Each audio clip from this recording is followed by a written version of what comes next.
आम्ही फॅमिली तर येतो, आम्ही वरी आला एवढी मजा येते, सगळं दाखवत. हे बघा इकडं खूप डोंगर आहेत, किती मजा येते. आम्ही तिकडे जाऊन आलो आणि हे बघा इथं आम्ही खाली बघा दाखवलेलं इथलं दाखवलेला. इथं पाय सोडून बसले, इथून उडी खाली तरी पण काय नाही होणार. आमचं बसते पाच मुंडारी आहे, पडशील माग.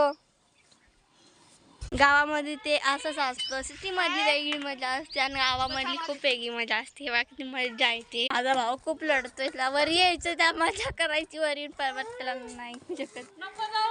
किती लढतोय. चला आता खाली उतरायचा टाइम आला, तुमचं खाली उतरायचं सांगते प्लीज. Bye bye. किती मजा वाटते. तर पुढच्या ब्लॉग मध्ये तुम्हाला नक्की सांगेल. एवढा ब्लॉग झाला तुम्हाला नक्की सांगेल, एवढी मजा येते का खाली उतरायचं. मला पण खूप भीती वाटायचं. Bye bye. तुम्हाला हे ब्लॉग पण कसा आवडला तर नक्कीच कमेंट मध्ये सांगा. तर कसं आहे बाय. माझा भाऊ आलेला आहे वरी.